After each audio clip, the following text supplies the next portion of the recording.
Welcome to Not in a Huff with Jackson Huff, where we interview newsmakers, storytellers, and all-around interesting people. Sit back, relax, unless you're driving, and enjoy the show. Here's Jackson. Hello. I am Jackson Huff. This is Not in a Huff. Thanks so much for joining me. As always, really appreciate it. This week I'm interviewing Christine Reed. Now, we talk about quite a bit of outdoor things today. She wrote the book Alone in Wonderland about her adventures hiking. It was mostly on the Wonderland Trail in Washington State. There was, I guess, kind of a back and forth between that and the rest of her life and hiking the Appalachian Trail. We obviously, we talked about that in the past with another author and his 27-year journey on the Appalachian Trail. This one's a little different. She hiked it alone, hence the name Alone in Wonderland. It was just a really cool, inspiring story about, I guess kind of the age-old finding yourself on the trail, but she's going to talk about how that's not necessarily the case, which I thought was a cool perspective about how, of course, you can work on yourself, but you don't find yourself on the trail. And I don't want to get into too much of that now. I really enjoyed kind of her perspective with that, and she'll talk all about that. But I think you're going to enjoy this one, whether you're into just a good story about a person really developing, whether you're into the outdoors and learning about hiking, although it's not really this technical hiking book. It's more of kind of a human story book, but it was a fascinating story. I read it, really enjoyed the book, and I think you're really going to enjoy this conversation with Christine. Without further ado, here is my interview with Christine Reed. I'm here today with Christine Reed. Christine, how are you? Good. How are you, Jackson? I'm good. We're obviously going to talk about the book that you wrote. I read the book. You were nice enough to send it to me. Thanks so much for that. I guess the funny thing was you've got the book, you got a bookmark that looks just like it. You got those postcards. No one's not going to know they've got that book. That you've got it, the bases covered. Yep. Marketing extraordinaire. I was able to even use a bookmark while reading the book that said the name of the book. I like that a lot. But before we get into the book, we'll talk quite a bit about that. Tell us just a little bit about, who Christine Reed is. Sure. Yeah, I'm an author. I'm a backpacker. I would say those are kind of my two big shticks at this point. But, on Instagram, I'm Rugged Outdoors Woman. And that sort of started as a joke, but has become a little bit of my whole personality by now.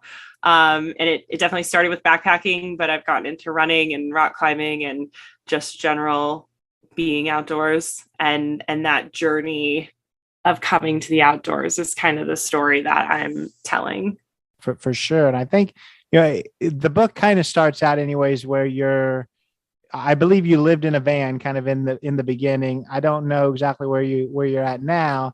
But I've talked to a lot of different van lifers. I think that's what they call them. But what made you start out with van life? I think that I don't know where that fit in between the two hikes that kind of covered in the book. But what talk about van life and how you decided to do that?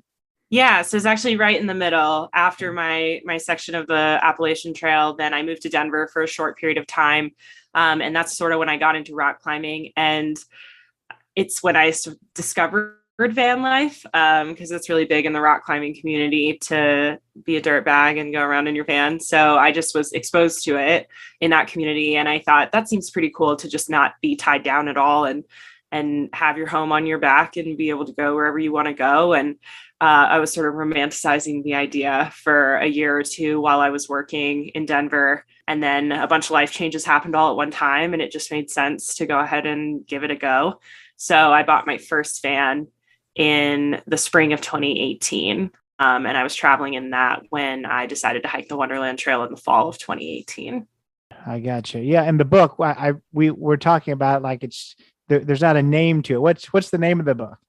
It's Alone in Wonderland. Alone in Wonderland. Yeah. And the thing that I guess kind of was interesting to me about the book is I feel like there's a lot of hiker books, and I'll be the first to admit I haven't read that many of them, but I think that it was just kind of interesting that it's a book about hiking, but from somebody, at least at the time, that wasn't super confident in their hiking ability to begin with. So I feel like a lot of times these hiker books, they're are expert hikers or people that think they're tough stuff with hiking, and you were pretty candid about I guess just having a lot of self-doubt in your hiking. So kind of talk a little bit about that. Sure. Yeah, I came to hiking with no experience and just decided I was going to do a big section of the Appalachian Trail. And that was in 2015. And I talk about that a little bit in the book, but I focus more on my second big hike, which was the Wonderland Trail in 2018. And that one's, I mean, I say big hike, it's 93 miles, so not big compared to some of the big trails that people do, but pretty long for most of us. And I had taken sort of 3 years off since my time on the Appalachian Trail. And so I wasn't like in hiking shape. And my body was just super unhappy about putting on the 35-pound backpack and just hitting the trail. And the Wonderland Trail is really a lot of elevation gain. It's pretty difficult. And I got out there kind of thinking like, okay, I've backpacked before. This is no big deal. It's only 100 miles. Like it'll be fine. And just the first day I realized, no, it's super hard. And wasn't prepared for it. And I think one of the big messages of the story and of my life over and over again is just that you don't have to be good at something to love it or to enjoy it or to do it or to identify as someone who does it. And I think for me, backpacking is that thing. Like I know how, I have all the gear, I've done it a bunch, but it's still hard every time. And I think it's okay for us to say that out loud and not be, super hikers just because we put ourselves out there in the community as somebody who does this thing. For sure. And I interviewed somebody, oh goodness, it's probably been about a year or so ago, maybe more, but he actually did the Appalachian Trail, the whole thing over 27 years. So like he would do little parts at a time. He wrote a book about it. And the book was, there's a lot of, dialogue between him and his friend and how that kind of happened, but it also is kind of a guide on how to hike and stuff like that. I don't know whether that's what you're going for, but this book, I didn't really ever, it wasn't the type of book, I guess, that's going to teach somebody how to be a hiker. It's more about, you kind of your internal struggles really sometimes. So I guess I enjoyed that more than just a travel guide. So yeah, I thought it was kind of cool the way that it went. Yeah, it's definitely meant to be a personal story, and a personal story that I think a lot of people have related to and will relate to. And yeah, it's not a hiking guide. So I think unless you really are just interested in a trail or you're looking for a how-to, like you can read a guidebook if you want to know about the Wonderland Trail. There actually is a really excellent guidebook for that trail. So I didn't need to write that. And I think if you're reading a memoir about someone's experience on the trail, you really want to know the person and you want to know why they're there and what they got out of the experience. And that is definitely more what I was going for. Absolutely, for sure. And you, in the book, you wrote kind of in two narratives. Each chapter kind of had your time that day on the Wonderland Trail, and then kind of basically throughout the rest of your life in the other part of the chapter. So what made you decide to do that? I think with a story like this, the backstory, the who was this person before and how did they get here is just as important as what you're learning in the moment. And if anyone has read a bunch of trail books, you know how monotonous reading day after day of just like, I was walking and then I ate ramen noodles and I talked to a person and I saw a squirrel, and like all of those things are interesting to a certain degree, but they're not the meat of the story. And so I felt like going back and forth to give a little bit of my history and then a little bit of the trail and a little bit of who I am, and then a little bit more of the journey on the trail was a way to keep the story moving quickly and interesting, even though every day on the trail was a day of me walking on the trail. And I guess I was really fortunate in that the Wonderland Trail I hiked for 11 days. So there was only 11 days worth of walking to cover. But actually a lot of really interesting things happened while I was on the trail. So that was lucky for storytelling purposes, as I'm finding while I work on my second book. Yeah. And I want to kind of get in kind of later on about what made you decide to write a book. But before we get to that, were you at all at the time thinking about it? Like, were you writing these things down? Or did all this come from just completely from memory? Because I've talked to people who write, books about their travels, and they've almost became, this was, your first book. So I don't know if that's the case, but now that they've written so many that it almost takes away from their experience sometimes, because they're like, oh my gosh, I need to get back to the hotel, or I need to get into a bathroom and write, down this experience so I don't forget it for my book. Yeah. So for Alone in Wonderland, I did not take notes while I was on the trail because I didn't realize I was going to write a book until afterwards. And I do think that was really nice because this past fall, I hiked the Colorado Trail and I was taking notes, just short notes of like, these are the places we went, the things we saw, a little bit of how I was feeling every day. And I wouldn't say it took away from the experience, but it was definitely something that like at night I was like, okay, I have to like sit in my tent and take, notes and think about what happened today and ask my friend who I was hiking with, like, okay, did I remember everything? Like, here, let me read you what I wrote down. And so it was definitely something to like think about on the trail. And I also did realize I spent a lot of time on the trail thinking, oh, I want to include something about this in the book, or like ideas of what I might want to talk about.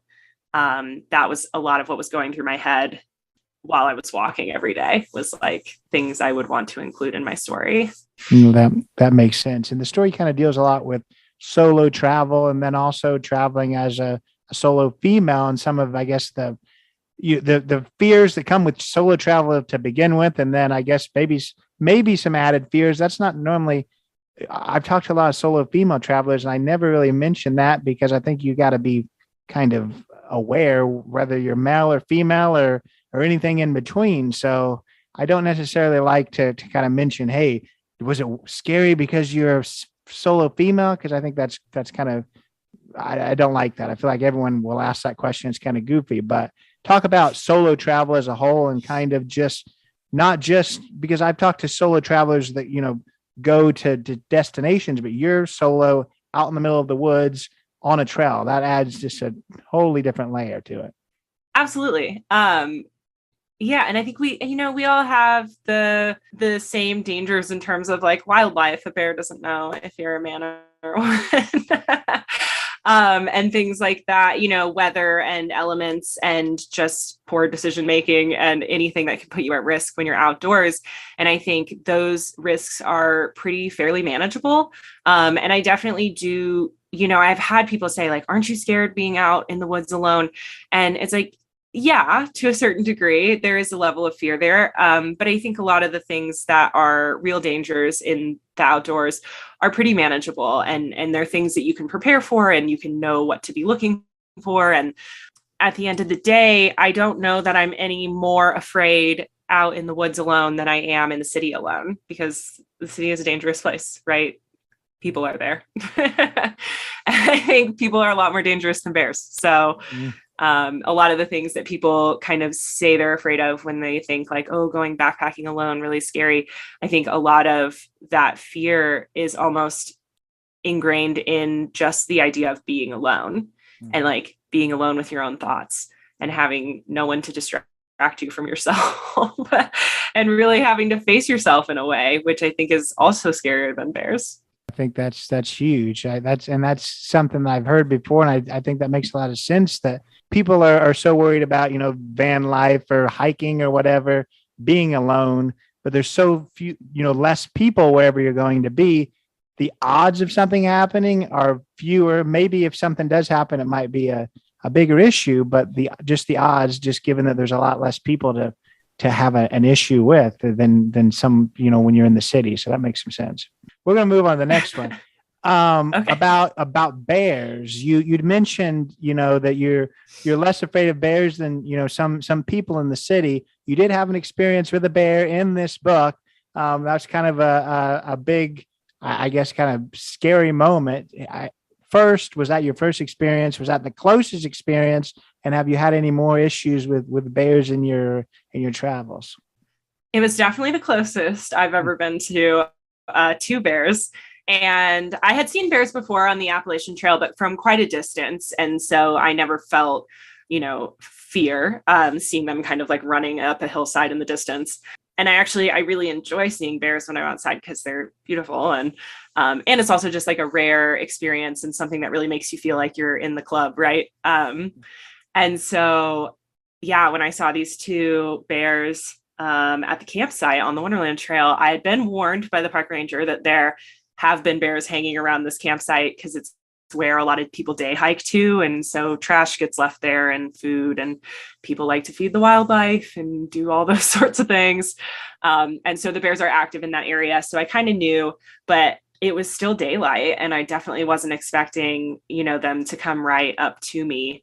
And I was sitting zipped into a really small backpacking tent with just the mesh between me and these two bears. And so it was the proximity that was really scary. And also the fact that I'm completely defenseless and zipped inside a tent. And I was like, there's no way to get away. I couldn't even run if I wanted to. But they sniffed me and they got really close and I could see their nostrils flaring and then they kept on their way going where they were going. So it was definitely scary, but they told me also, the park ranger told me at Mount Rainier that they've never had a violent bear incident in the park's history, which blew my mind. Having spent time in Yosemite and the Great Smoky Mountains where bear incidents are quite regular. So I told myself that in the moment, like, okay, this would be the very first time a bear attacks somebody if they attacked me. So hopefully I won't be that statistic. And then it would be just a totally different book at that point. Right. Yes. If I was still here to write the book, maybe I would be like missing a leg or something. Yeah. So we talked about the Wonderland Trail and then the Appalachian Trail. Those are the two that you cover in the book. Just briefly kind of talk about both of those trails for people that don't know. You already mentioned, the Wonderland Trail is a little under 100 miles. Obviously, the Appalachian Trail is quite a bit longer, but just kind of talk a little bit about both trails. Sure. The Appalachian Trail stretches from Georgia to Maine, and it's a little over 2,000 miles. It changes slightly every year as they do trail maintenance and move the trail around. But it goes through, I think, 13 states. Oh, people are going to shred me if I got that wrong. So it kind of follows the Appalachian Mountains a bit west of the East Coast. And it's definitely the most popular of the three very long trails in the US. It's a lot of people's first through hiking experience because it's really logistically friendly. And because of its popularity, people know about it and there's so many people out there. And the reason that I started there was because I just found a blog about the Appalachian Trail when I was at work one day and I had never even heard of long distance backpacking before. And everybody was talking about how amazing it was and how it changed their life. And there was just so much passion in the community and on these online forums that I had discovered. And I thought, this seems like something I want to do. And so I set everything up to go do the full through hike. And I ended up hiking about 650 miles from Georgia to midway through Virginia, and having family emergency and things happen so that I had to get off the trail. And after that experience and taking all the time off work, I decided I don't know if I want to do another, because it takes 4 to 6 months to hike the Appalachian Trail. So I was like, maybe I'll try something shorter next time. So then the Wonderland Trail is a 93-mile loop that circles around Mount Rainier in Washington State. There's 22,000 feet of gain in 93 miles, which is pretty intense. But it's beautiful. And you're in alpine meadows the whole time and just amazing views of Mount Rainier. And it's quite populated with marmots and cute little pikas, and all the alpine wildlife is great. You mentioned obviously having emergencies to get off the trail, but one thing that you covered in the book that I don't get it to hear a lot of, I ask a lot of people, I talk to people and have done all kinds of interesting things. I always ask, talk about your family in this and their support and how they reacted and to some of the interesting things people have done. And normally, it's just a blanket. Oh yeah, they were very supportive. It was very nice. That isn't always really probably the case. Talk about, I'm sure your family was a level of supportive, but talk about what they, how they reacted when you did decide at first, hey, I'm going to go and do this 6-month long hiking trail. Yeah. My parents did not understand at all why I would want to do something like this. I think that was the general reaction, was just confusion. And then, I was 23 when I decided I was going to hike the trail, and then 24 when I left for the trail. And I graduated from college and I was working a job making pretty good money for where I lived. And my parents just didn't really understand why I would give up such a good opportunity at the job that I had to go walk through the woods for 6 months. And it was hard to explain to them because I had so many other things going on in my life that they weren't really privy to at that time, that I felt like I needed this reinvention. I needed to go off and figure out who I was. And I was just at a point in my life that like I couldn't see another way. And I think they had a really hard time understanding that. And at the time, my mom was sick. She had cancer. And there was definitely like a level of guilt of like leaving while she was sick. That caused a lot of tension between me and her, and between me and my dad. He wanted me to stay because she was sick too. So yeah, they didn't really get it. And then I left, and then my mom died while I was on the trail. And that was pretty unexpected. She was sick, but we didn't realize it was that bad. And so then I came home after doing the section of the trail that I did, and I spent a lot of time with my dad. And I think over the time of the years that have passed since, and backpacking becoming such a big part of my life, and moving into a van, and all of these different steps along the way, he has come to understand a little bit more. But it's taken a long time. It's definitely taken, and like writing the book and him reading my story. And I think that helped a little bit. But I think it definitely took a while for him to understand why I would just want to essentially leave society and go be a woods person. And the first year I lived in the van, he would ask me like, are you still homeless? Are you like, he didn't get that I was like, no, I moved into a van. I live in a van now. But I'm not homeless. It's not the same. So it's definitely been a journey for us. And I think now that my mom is gone, my dad is my whole family, and I do spend more time with him than I did in my early 20s. And we've gotten a lot closer. And I think he has begun to understand, but it wasn't easy. And he definitely wasn't on board at the beginning, Yeah.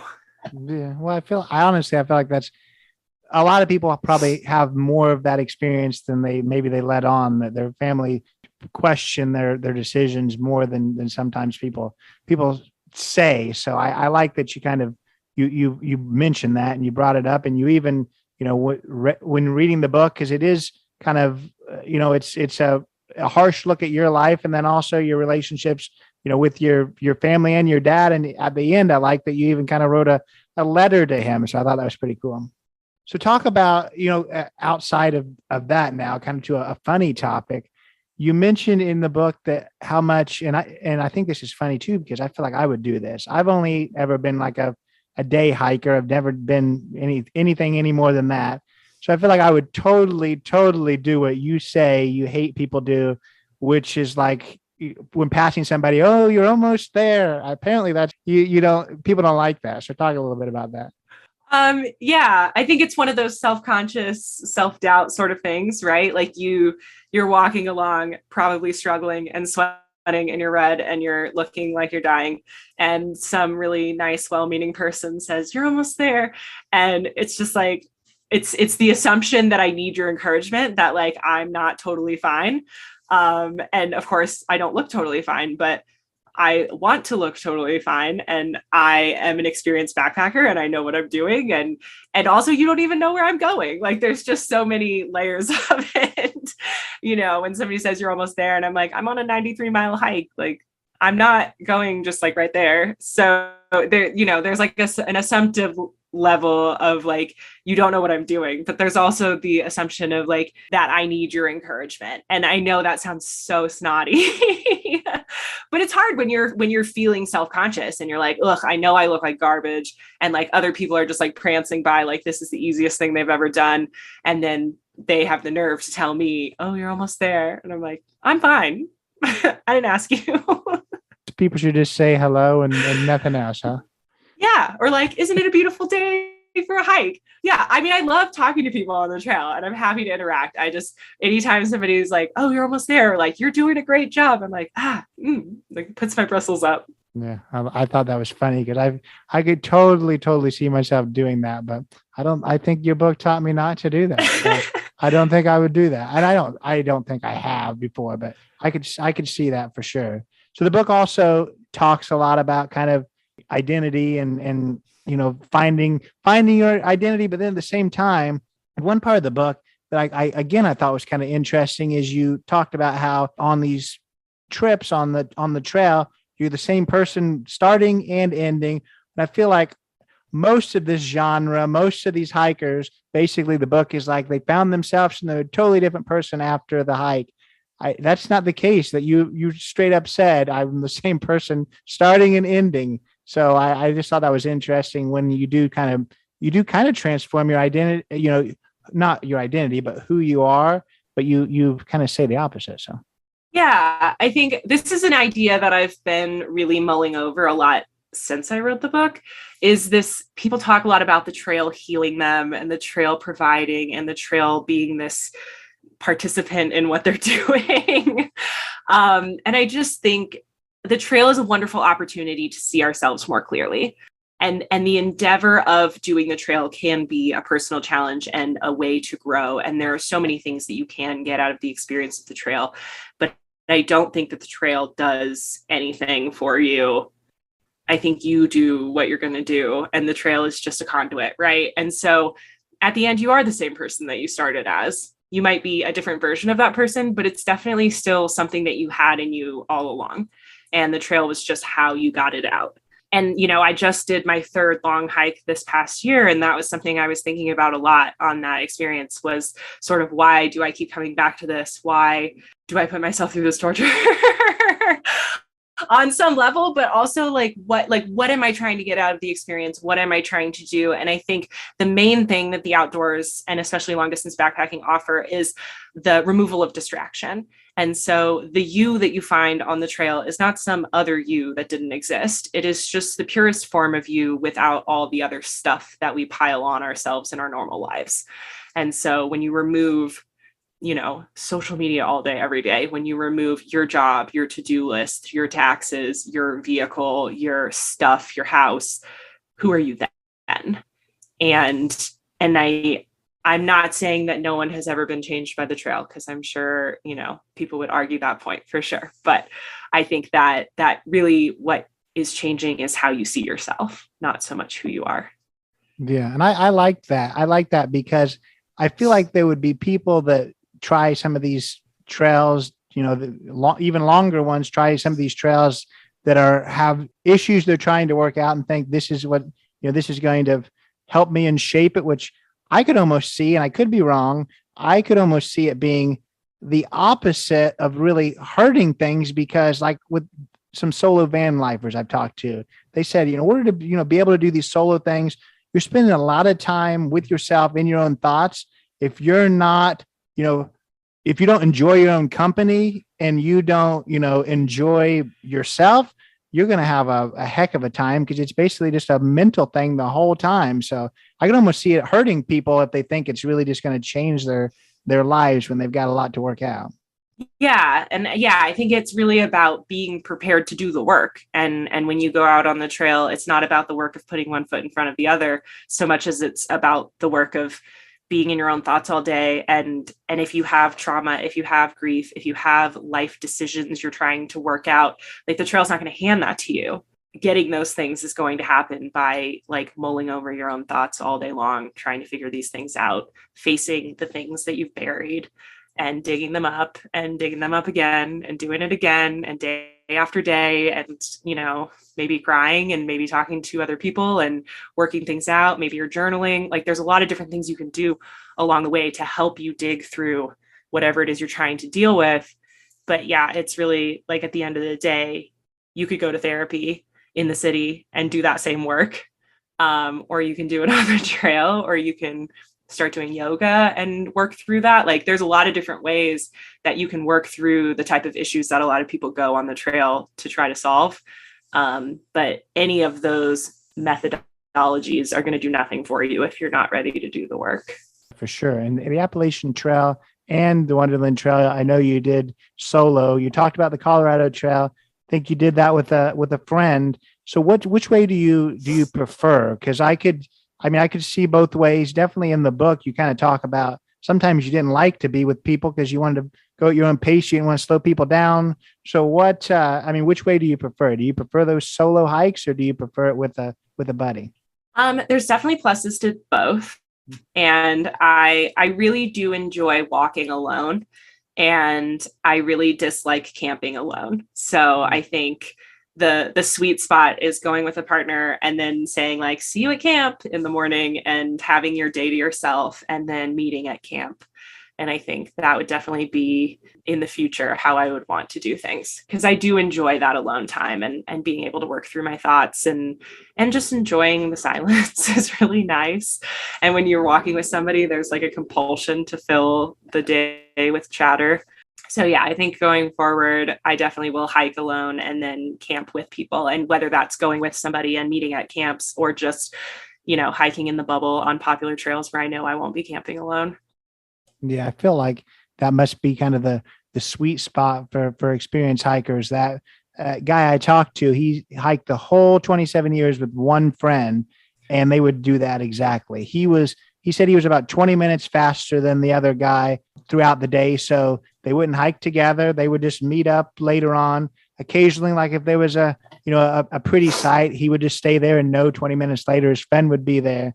But yeah, I think that's probably what a lot of experienced hikers do, is to do it by themselves and meet up at the end. So I think hiking with somebody can be so much pressure, and it's the pressure of speed and the pressure of, but it's also the pressure of like making decisions and how many miles are we going to go today and where are we going to camp and where are we going to eat when we get to town. And it just feels like you get into this lockstep of like having to always confer with somebody about everything. Yeah, no, I hear that. I've done some solo travel, and that's the cool part. You can just do what you want when you want. You don't got to talk to anybody else about it. So no, I hear that for sure. So let's get kind of to the technical side of the book and writing the book. What made you decide that, hey, I'm going to write this book? I've heard that you're about ready to, maybe you're writing another one, but what made you start this first one? When I got on the Wonderland Trail, I was really dealing with a lot of feelings of loneliness and trying to figure out what it meant to be an independent woman. And I went on the Wonderland Trail kind of hoping to sort those things out. And then I just had one of those like universe experiences where everything that I had been thinking was being said to me by strangers. And it just kept happening that I was like walking along and someone would say, why are you alone? And aren't you afraid to be alone? And it was like the same things over and over again. And it was like my life was having a theme.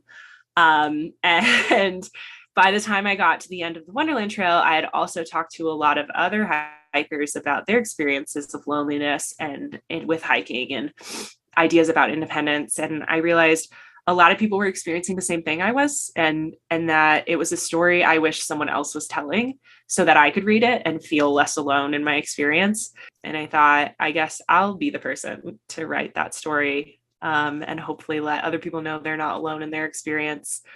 And then maybe also a little self-serving, then I will know I'm not alone in my experience by them telling me after they read my book. And that has definitely been the experience. I've had lots of readers reach out and say, thank you for writing this. Like, this is exactly how I feel. So I've definitely got what I was hoping for. Yeah, I think, and it sounds like that's kind of the goal of all of it. I think even in the front of the book, you signed it something about like, you're not alone or something like that. Isn't that what you put? Yeah, it says you're not alone here. Yeah, no, I think that's really cool for sure. So what was maybe the surprising parts of writing your first book? I've talked to tons and tons of authors, and that first book's obviously the hardest one. It's the hardest one, but then also the easiest because, obviously the only person that's, has a deadline is you, and maybe their joke's always you and your grandma's the only people that have a deadline for it. So give us some surprising good and bads on getting that first book to paper? Yeah. It's funny. I think I'm having a harder time with the second book because I already know what's going to happen. Like I already know what the process is. And the first time around, I think I was very much buoyed by my naivete of like, this will be easy. And so I like started writing the first draft thinking like, okay, I'll have like a draft and I'll be pretty much ready to start thinking about publishing in 4 months. And then it took me a year to write my first draft. And then it took another year to edit and get it ready for publishing. So I think surprise number one was just like, it took, I don't know, 6 times longer than I thought it would to get from storytelling to book in hand. But some of the surprising good things were just like how wonderful networking with other authors has been and how it's been really awesome to talk to people about their process and just hear all the different ways that people are doing this thing. That has been lovely. And it's almost like a secondary, I think of myself as being in the outdoors community, in the backpacking community, in this kind of adventure space. And now I also get to be in the writerly literary space, which is very different, but similar in a lot of the same ways. I think, that is probably the main thing. And then just since then, the interacting with readers and hearing other people's stories has been a really amazing, powerful experience. Yeah. So what tips do you have for somebody that once they've got maybe an experience or maybe even just a made up story that they want to share? What's your tips for first time writers? The age old, just write something. I I have a really hard time with this one too. I'm definitely a perfectionist and I want things to come out right the first time. But there's a lot of sayings in the writing world, like you can edit a bad page, you can't edit a blank page, and things like that, which I definitely struggle with. And I roll my eyes when people say things like that, but it's definitely true. The other thing I would say is if you have a story, especially if you want to write an outdoor adventure memoir, that type of story, that the first 2 questions I ask people when I talk to them about writing a story like that is, what makes your story different or interesting than any other story that someone could tell about hiking the Appalachian Trail? And number 2 is, why should anyone care? Like, why would the reader care to read your story? And if you have good, compelling answers to those questions, then you have a story worth telling. And I would definitely have answers to those questions before you sit down and write 50 to 70,000 words and spend a year of your life doing that. No, I think that's good advice. And I'm definitely interested in kind of your advice for hikers too, just because, I guess kind of amplified because of your self-doubt and sometimes your hiking ability. I work in higher education and I talk to students all the time about, the best teachers are ones that struggled in math. Your best math teacher is going to be one that struggled. People that just came naturally, they don't know how to teach you anything because they never struggled. So I'd like to hear kind of your thoughts on hiking. Yeah, absolutely. I mean, kind of like what I said before about like, you don't have to be good at something to enjoy it. And I think I spent so much time beating myself up about how slow I was and how like bad at this I was and how red and sweaty and gross I was. Like, I was so worried about the fact that I was bad at this and that I didn't want people to see me being bad at this, that I wasn't enjoying hiking for a long time. And I would say my entire AT experience was like very self-flagellating. Like, I did not have a good time on the AT. And it wasn't until I let go of the idea that I had to be good or fast or be able to do a ton of miles that I was able to like look around and enjoy where I was and see the beauty and not think about so much my physical ineptitude, for lack of a better word, and just really enjoy the experience of being outdoors. That's really cool for sure. I want you to kind of summarize the book, what people are going to get when they pick it up and, they hear this, they're interested. Kind of a good summary, because I've kind of picked apart and picked pieces, but I want to give you that opportunity. The only thing I want to kind of interject with it is I already said I've done some day hikes, but definitely not a hiker. Still enjoyed the book immensely. It's not something that you have to be this big experienced hiker to even like the book. So that's the one thing I want to point out. But otherwise, what are people going to learn and gain from reading the book? Yeah, it's definitely a human story. I think it's relatable whether you're a hiker or not, because it's not, it's a story in which I go hiking, but it's not really a story about hiking. It's a story about searching for yourself and the struggle between independence and loneliness, and how sometimes when we're seeking one, we accidentally end up with the other. That's a nice, short, sweet, but I like it. I like it for sure. Tell us, what do you hope the future holds? That's an impossible question, definitely in the world we live in now. But obviously, another book that's going to come. But what do you hope that the future holds for Christine?